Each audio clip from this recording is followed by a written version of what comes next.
I'm Kerry Rowett, and this is the Align and Attract podcast, helping you to create your version of an aligned business. Let's dive into today's episode. How to get off the emotional roller coaster of business. I'm sure this is something that all of us can relate to, is really getting attached to our business and experiencing highs when things are going well in our business. So perhaps you've had new clients book in, or you've gotten some really great feedback, you've been offered an opportunity, or feeling low or feeling down or annoyed or irritated if something less great is happening in your business. So you've had some cancellations, or you've had unsubscribes, or a launch didn't go so well, or you got a certain email, or something didn't go as well as you'd expected on social media, let's just say. And we can really find ourselves feeling up when things are good, feeling down when things are bad. Look, it's completely understandable, but we want to talk today about how can we get off of that roller coaster and actually have a little bit more choice about how it is that we are responding to what is often really inevitable things that are going to be happening on a day-to-day basis and have a higher level of well-being overall. So to start off with, that is the first point I want to make, is we just need to understand that these fluctuations are inevitable, and come to a place where we decide, I'm going to choose how I feel, and I'm going to choose how I respond to this. So by choosing how I feel, it's like I'm going to choose how I come into my day, for example, and how I, approach my work.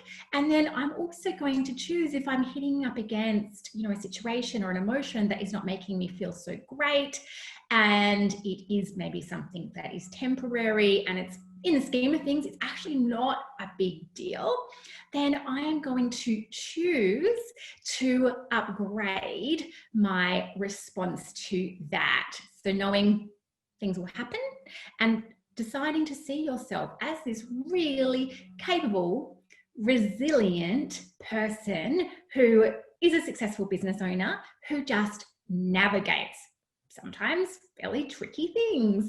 And, maybe you might look ahead and see yourself in 3 years, 5 years, or 10 years. And if you still see yourself in business at that time and with a greater level of success and more experience, starting to tune in to how it is that version of you will be responding to fluctuations in your business. Because it's something sometimes we do need to make a decision about, because otherwise your business can grow and you can have a greater level of success, but you still might be on that emotional roller coaster if you haven't consciously chosen that you want to step off of that.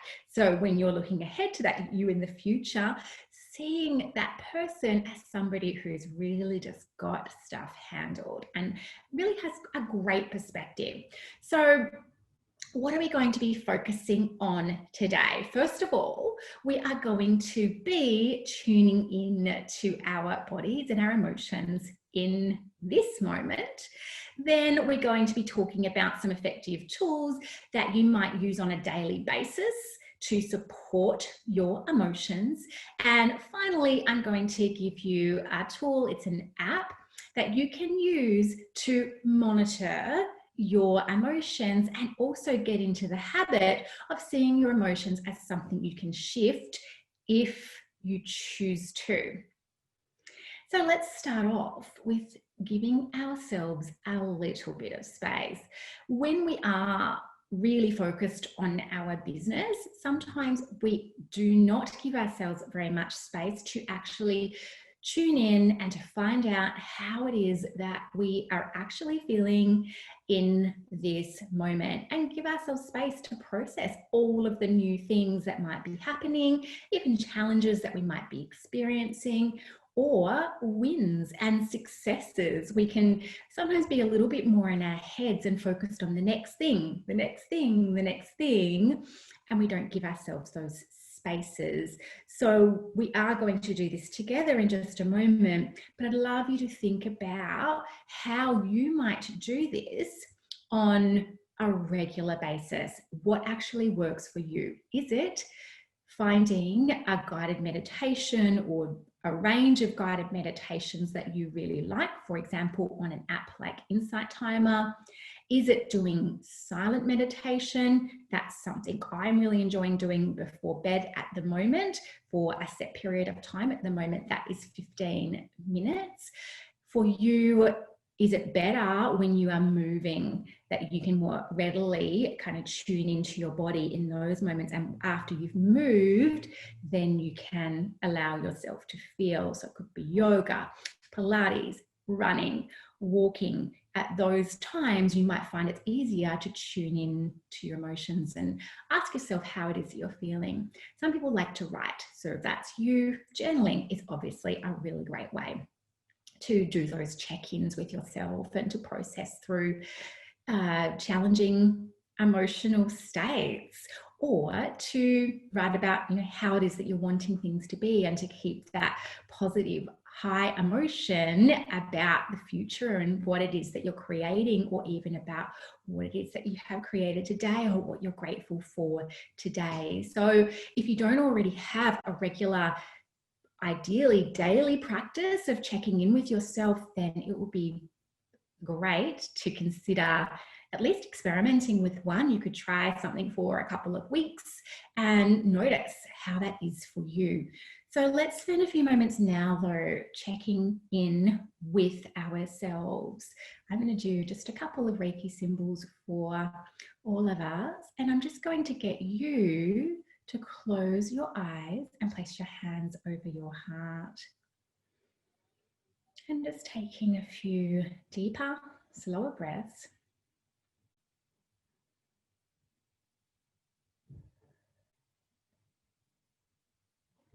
All right, and now I'd like you to notice, how do you feel in your own body?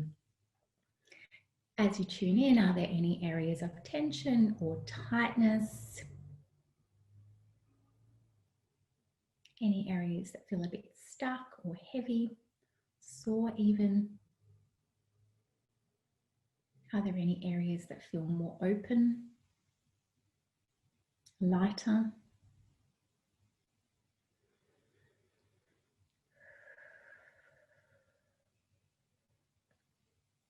And now I would like you to ask yourself, what would I love to hear at the moment? So perhaps from somebody else or from a really close friend or loved one, what would I love them to say to me?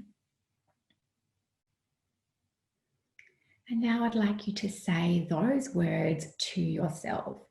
So it could be as simple as, you're doing such an amazing job. I'm so proud of you. Look at what you are accomplishing. Look at how hard you're trying. Look at how resilient you're becoming. Whatever it is that would feel good for you. And now I would like you to really consciously direct a lot of love and compassion and care for yourself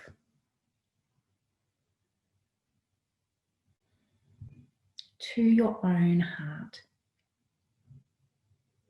And to notice any sensations you might be feeling at your own heart, perhaps warmth.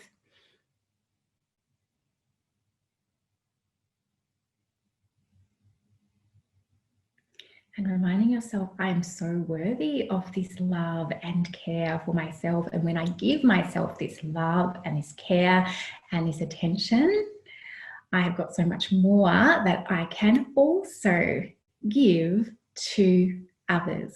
Of course, it is also beautiful just to give it to yourself for its own sake also. Okay, you can release your hands. And now let's start to focus on some of the kinds of tools that you might use to support yourself on a daily basis with your emotions. So you might already be able to identify some specific emotions that you go into.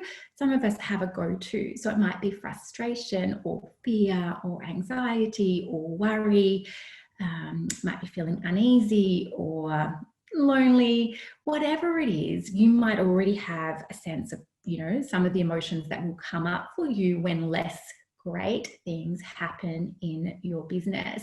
The tools I'm going to recommend that you take a look at are oils and also flower essences or other kinds of essences. So I'll share a few examples of different oils and essences that I like. You may have already tried some, you may have already tried these. There are so many oils and essences out there. I find them very supportive because the oils I wear on my body, and of course, they activate that sense of smell. They do have, an effect on your emotional state, and I really like that. Equally, with the essences, they are something that you take internally. You take them as drops. So they are preserved, the actual essence of the flower or the substance is just a tiny amount. It's like a homeopathic, and they are then taken as a certain number of drops internally. So different essences that you get, it will give you the instructions of how many drops it is that you should take. So let's start with the oils. So one of the brands I really like is Sacred Self. I've been using Michelle McGrath's oils since 2010. That is the second year that I was in business. So I obviously really like them. And what I love about Michelle's oils is they are vibrational remedies, as well as having the beautiful properties of smell. So they are all on a specific theme. So grace, joy, freedom, surrender, clarity. You can go to Michelle's website and you can just ask yourself the question, what is it that I most need? What do I want to be able to feel when I'm at work or in my personal life? And then you can take a look and see what really jumps out for you as something that would be really beneficial. So they're not just beautiful for their smell, they actually do support you energetically as well. I love those. I also love the Earth Blended range of oils, which you can also wear on your body. They are diluted in an oil so that you can actually wear them. And Earth Blended is an Aboriginal owned brand. They've got some beautiful blends. Patience is one. There is Connection oil, which is a collaboration with Alira Potter. I just find that they are really subtle and supportive as well.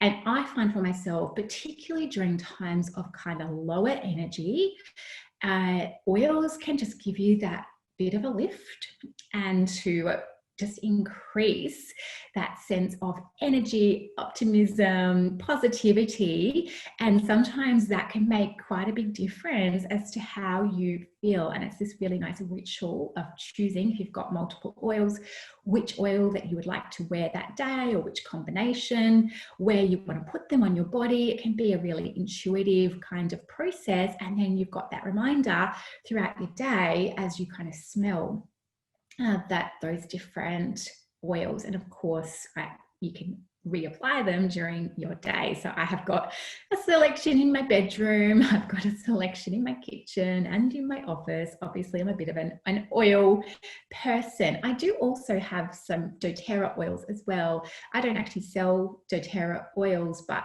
I get them from my friend Amy Crawford. If you want to try some, you could always connect with her. You can find her on Instagram, The Holistic Ingredient. So as well as oils, I'd mentioned essences.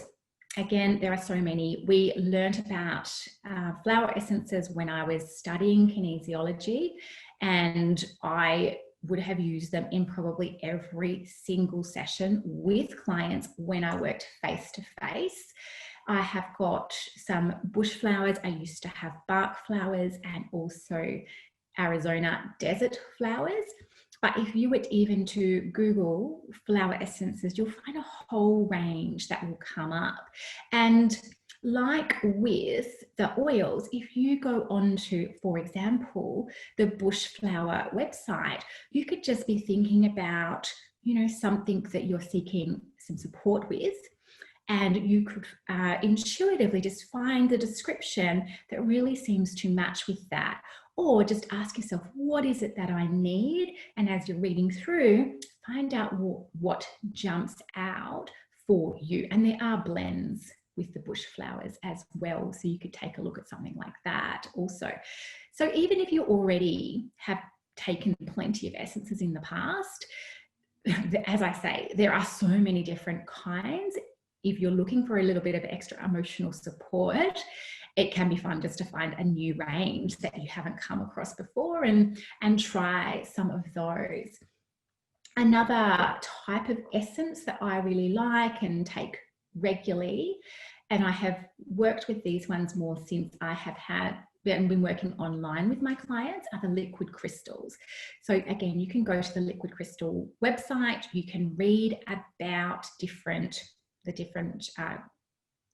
crystals and what their properties are and what it is that they support you with, and see if any jump out for you. I find them to be really powerful also, and you tend to take them for a course, like it might be about 21 days, something like that. And if you want to really get into it, you can also track how it is that you're feeling throughout that time by, for example, journaling, and really make that, supportive kind of exploration of what that essence is maybe bringing up for you, what it's helping you to process, any memories that are being activated. It can be really quite powerful. I really love them. So those are a couple of different tools that I have found to be really useful. They are tools that I've used throughout my career, also as a kinesiologist. Another thing that you can try, if you haven't tried it already, when you're wanting help to process like maybe heavier emotional states, is EFT, Emotional Freedom Technique. And I often recommend going onto YouTube and having a look at someone like Brad Yates. He has got heaps of free videos. And because he's got so many, you can just type in Brad Yates, YouTube, fear, or financial stress, or anxiety, or whatever it might be, and then probably one or more videos will come up under that heading. And the videos are quite short, often under 10 minutes, and you can tap along with Brad on different meridian endpoints whilst you're saying certain statements, and that can help you to quite effectively process through those emotions and bring yourself back into a more neutral kind of space. Because when we work for ourselves, that's something it's really useful to become skilled at, to maybe go onto that emotional roller coaster and then to recognize it, and then to figure out how to get yourself off that emotional roller coaster more and more effectively. If you're a part of my Align and Attract group, or you have my DIY kinesiology kit, you can use my alignment process for that as well, because it helps you to define how it is that you're wanting to feel, or what it is that you're wanting to refocus on, what your goal actually is, figure out specifically what it is that is blocking you from being able to feel that or achieve that, and then to shift that internally. So again, you're coming back into this more neutral, spacious, empowered place where you can choose what you do next. Maybe it's taking an action, maybe you need to give yourself a time out, maybe it's it's going to vary, of course, depending on what the specific situation is, but it's going to shift you into a different emotional state, and one that is going to feel more resourceful. Now, my final suggestion is to monitor your emotions. So we've already talked about journaling, but I know occasionally I do come across clients who will say they are not so aware of their emotions, perhaps across a day, or how it is that they are actually feeling. And so that will come out because maybe they'll be having their kinesiology session with me. And then, you know, all these different emotions are coming up and they're like, oh, I'm not sure. I don't really think I feel that. And then we go into it and it's like, oh, wow, yes, actually, that's really true. I do feel that when you put it that way. Or, you know, I did feel that, but I didn't realize how it was actually impacting on me. So if you would like to become a bit more connected to how it is that you actually feel, because that's the other thing, we might not be on the emotional roller coaster, but we might be suppressing everything and just locking it all away and then wondering why after a period of time we feel blocked, maybe even a little bit like depressed or a bit stuck or whatever. And it's kind of like we've dumped all those emotions down. We haven't really felt them. And then they have built up, and it's really a little bit tricky sometimes to untangle it, especially for ourselves, because we haven't been allowing ourselves to feel and process those emotions. So I'm going to recommend an app, and it's called Mood Meter. And the way it works is when you log into that app, it prompts you with the words I feel, and then you choose the emotion that best reflects how it is you're feeling in that moment. And you're choosing from 4 different quadrants initially. So it's like a high energy positive, low energy positive, a low energy negative, or a high energy negative. And so, for example, that might be anger. A high energy positive might be excitement. A low energy positive might be calm. A low energy negative might be worried. So within each of the quadrants, there is a range of squares. You can kind of just scroll around, have a little look and see which one best reflects how you're feeling at the moment. Then you can say what it is you're actually doing at the time. And so it could be a work-related thing, could be family, could be something else. And then you decide, do I want to keep this emotion? Do I want to stay here? Or do I want to shift it? And this is what I think is really useful. If you say that you'd like to shift it, it offers you one suggestion for something that you could do that would help you to shift that specific emotion. And so it's twofold. I like the fact that you get practiced at identifying how it is that you're actually feeling, because naming your emotions is really powerful. I think it's something that can help us to feel, you know, a greater sense of control as well, of like, you know, oh, this is just an emotion. I've just named it. That's what I'm feeling. And then I can choose if I'm going to do something about this, if I'm just going to sit with it, or if I'm going to seek to change it. And then I'm going to take an action if I want to change it. And then I can notice the effects of that action. So another suggestion with that app, look, if you just have it on your phone, you're like, oh, that's a good idea, and you do it once, you'll probably forget to do it on a regular basis. I had to do it as a part of my diploma of positive psychology. We needed to do it regularly over a period of 2 weeks. And so I set reminders on my phone. So it's 7 a.m., 9 a.m., 11 a.m., 1 p.m., and so on, every 2 hours across the day. And then as I put in the first reminder at 7 a.m., I just set it to recur every day. Same thing for 9 a.m.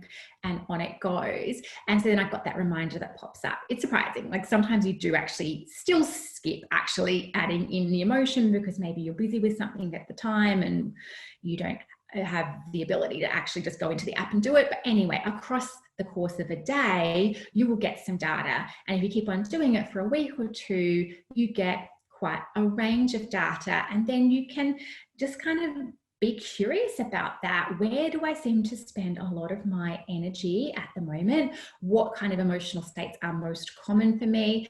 And like I said, being curious rather than judgmental, because they are just emotions and you can change them. Of course, if we were to find that we're spending a lot of time in a low energy, negative state, well, then we might then look at that and say, hey, okay, that's probably not a great place to spend all of my time or a lot of my time. What's really going on here? What am I going to do about it? And also, if it was a lot of high energy negative, there's a lot of frustration, a lot of anger, feeling irritated, feeling annoyed, and so on, then okay, what's contributing to that? And then what can I do to support myself so that I don't spend quite so much time feeling that? Also, it's good to know that when you've got that information, you don't always need to be in a high energy positive state, right? So even though it might be good to feel excited, if you're feeling excited, if we think about business activities that are great to do when you're feeling excited, it might be jumping on and recording a podcast interview, or doing a podcast solo, or it might be jumping on to do a Facebook Live or something that's sales related, or reaching out to clients or potential clients. That's all great things to do when you're feeling excited.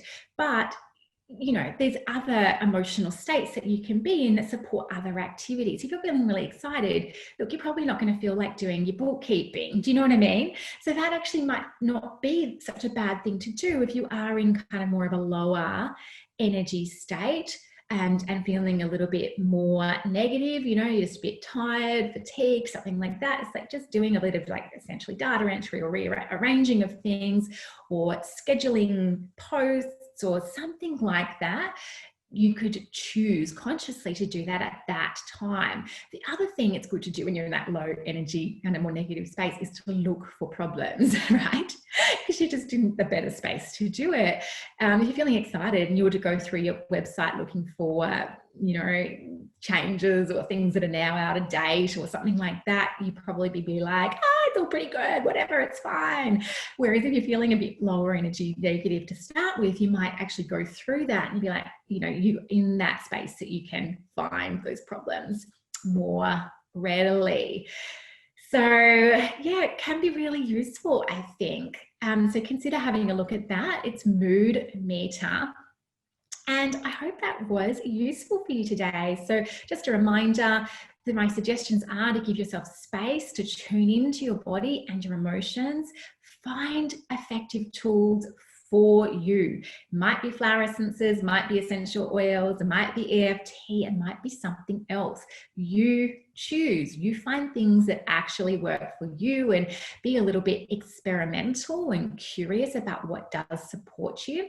And finally, if you need support to monitor your emotions, or maybe to identify them and to learn how to shift them, take a look at that app, Mood Meter. The final thing I will say is, it goes without saying, if you are experiencing a lot of emotions which are heavy for you, difficult to work through, or you've got some kind of external or internal stress that is really creating a lot of challenges for you, of course you should seek external support for that. And there's many different ways to do it. Seeing a kinesiologist is one of them. You can see some kind of therapist, and really make sure you do get support to unpack that. Sometimes things are it's just too tricky to do it on our own, and we want it to be effective. And we want you to feel, that you can operate at your best. So please do get some external support if you need it as well. If you like this episode, I would love it if you could share it with a friend who might like it as well. And I'm so looking forward to connecting with you next time. Thanks for being here. This was episode 4 of the Align and Attract podcast with Kerry Rowett. And you can find all of the relevant show notes over at alignandattract.com/blog/4. If you feel like you would love more support to get off the emotional roller coaster of business, I would love to support you with that. You can find out more about working with me over at alignandattract.com. I cannot wait to connect with you next time. I hope you have an amazing day. If you're enjoying this podcast, I would love it if you subscribed and also consider leaving a review. Thank you so much